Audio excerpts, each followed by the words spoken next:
Main event time. What is there to break down? Ryan Bader versus Fedor Emelianenko. This lasted not long. I'm going to give you all a look at it momentarily.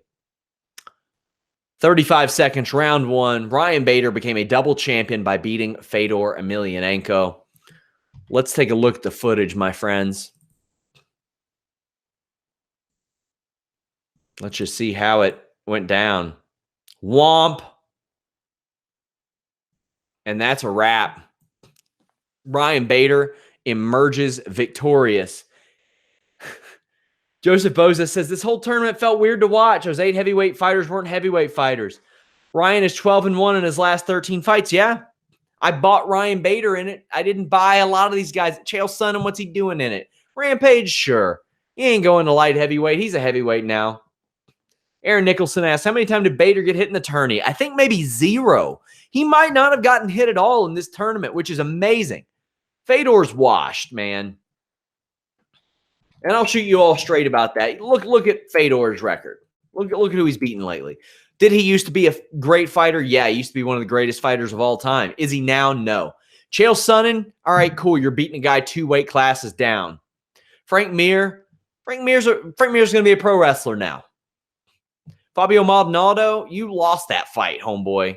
You lost that fight, Fedor. Jaideep Singh? What is Jaideep Singh? What is he? Who is he?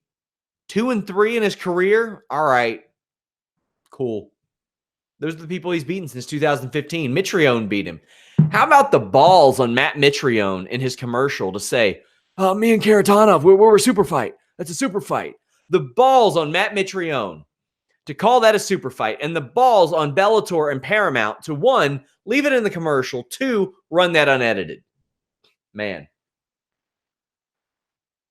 So Bader, a guy who should have gotten a UFC light heavyweight title shot after he beat Nog, he crashed the press conference with Daniel Cormier.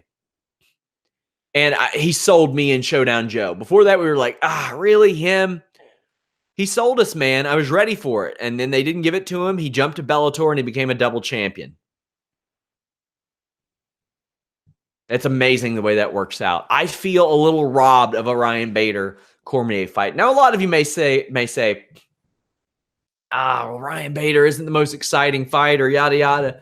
I mean, not always, but sometimes you get fights like this where he starches Fedor Emelianenko in a matter of seconds, where he starches King Mo in a matter of seconds, where he'll put away Linton Vassell in violent fashion, where he'll finish Nog, he'll finish Ilir Latifi. Sometimes you'll get that. And this latest run, since Anthony Johnson knocked him out, he's been a different fighter.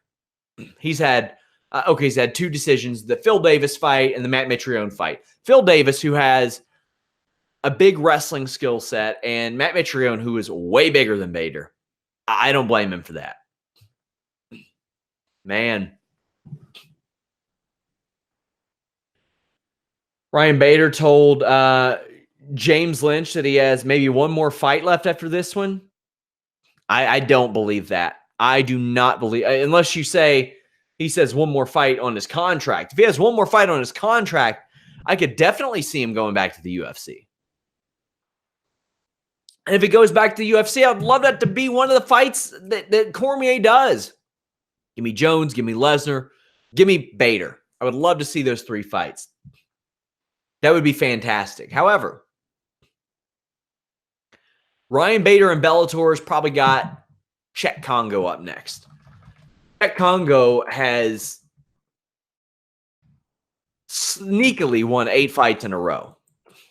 That's crazy. He wasn't even in the tournament, which is wild. They didn't want to put him in there. I mean, anytime you have a fight with Czech Congo, you run the risk of it being one of the most boring fights of all time. I mean, he had like I think 6 straight decision wins, or 5, and then he's won by knockout the last 2 times. If he gets past Minikov, he's getting the title shot. If Minikov wins, Minikov's getting the title shot. Which the funny thing about all this is they're running this tournament because Minikov didn't fight in Bellator for 5 years. Now he's back. The title gets decided 3 weeks later.